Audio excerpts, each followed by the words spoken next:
और मैं प्रायः कथा में कहा करता हूं कि वास्तव में ये दो प्रकार की गंगा हैं जो शिव जी से निकलती हैं। एक शिव जी की जटाओं से निकलती है तो वो जटा संकरी गंगा कहलाती है, और एक भगवान शिव की वाणी से निकलती है, गावत संतत शंभु भवानी अरुघट संभव मुनि विज्ञानी।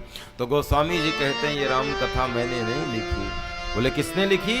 बोले रच महेश निज मानस राखा, और पाई सुसमय शिवासन भाखा, ताते राम चरित मानस बर, रख्यो नाम ही हेरि हर शिहर। इसलिए शंभु प्रसाद सुमत ही हुलसी, और रामचरित मानस कवि तुलसी।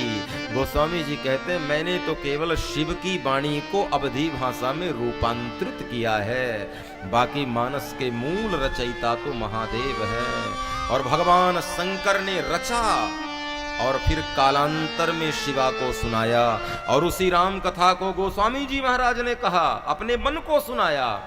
बाबा जी से किसी ने पूछा कि ये राम कथा आपने किसको सुनाई? तो तुलसी जी कहते हैं भाषा बद्ध करब में सोई, और मोरे मन प्रबोध जही होई। मैंने इस राम कथा को भाषाबद्ध इसलिए किया है कि मेरे मन को प्रबोध हो जाए, और ध्यान से सुनोगे तो बात समझ में आ जाएगी प्यारे। रामचरितमानस के जितने भी वक्ता श्रोता मिलेंगे, हर वक्ता के घाट में कोई ना कोई श्रोता बैठा मिलेगा। कागभुसुंडी जी के घाट में गरुड़ जी बैठे दिखाई देते हैं।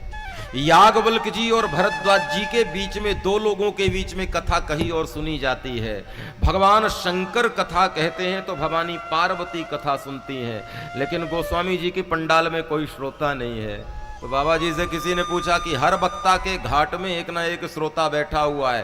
कागभुसुंडी जी कह रहे हैं तो गरुड़ जी सुन रहे हैं, याज्ञवल्क्य और भरद्वाज जी का संवाद हो रहा है, भगवान शंकर कह रहे हैं तो भवानी पार्वती सुन रही हैं। चलो बाहर का श्रोता नहीं है, घर का ही सही पर है तो सही। हाँ, और ये अच्छा संकेत शंकर जी करते हैं कि जीवन की जितनी अच्छी कथाएं हैं घर से ही प्रारंभ होनी चाहिए। हाँ, यदि घर से अच्छी कथा प्रारंभ होगी तब बाहर समाज में उसका असर होगा।